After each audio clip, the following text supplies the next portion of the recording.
زبان کا وزن بہت ہی ہلکا ہوتا ہے، مگر بہت کم لوگ ہی اسے سنبھال پاتے ہیں۔ اگر کوئی تم سے پوچھے بتاؤ زندگی کیا ہے، تو تم ہتھیلی پر ذرا سی خاک رکھنا اور اسے اڑا دینا۔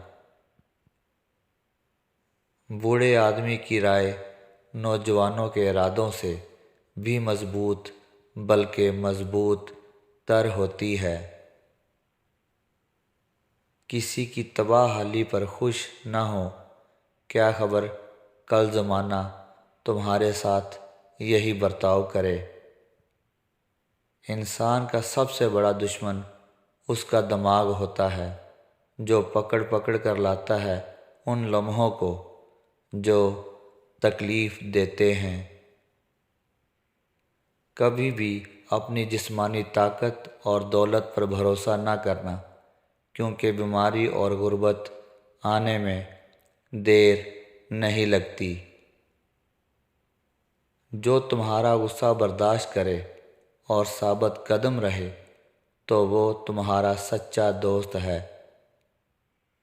انسان واحد ایسی مخلوق ہے جس کا زہر الفاظ میں ہوتا ہے۔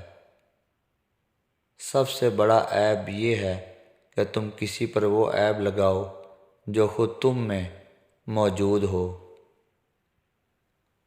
جو ظلم کے ذریعے عزت چاہتا ہے، اللہ اسے انصاف کے ذریعے ذلیل کرتا ہے۔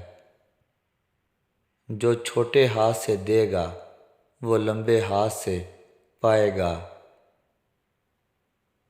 توبہ روح کا غسل ہے، جتنی بار کی جائے روح میں نکھار پیدا ہوتا ہے۔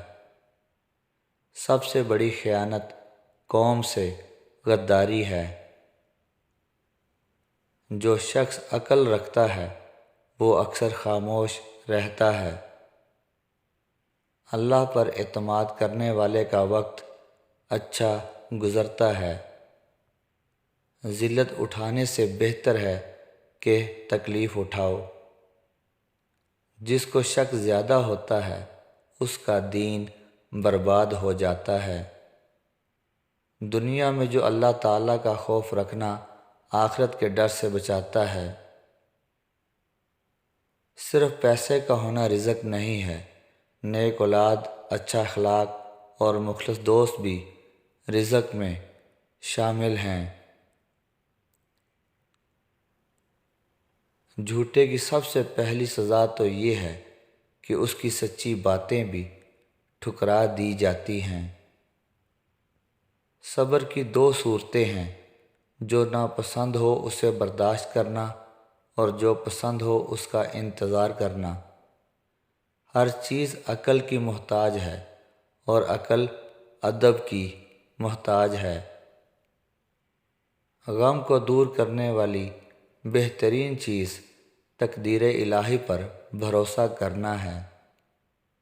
دو اعمال ایسے ہیں جن کا ثواب کبھی تولا نہیں جا سکتا، معاف کرنا اور انصاف کرنا۔ مرد کا حسن اس کے کلام میں ہوتا ہے،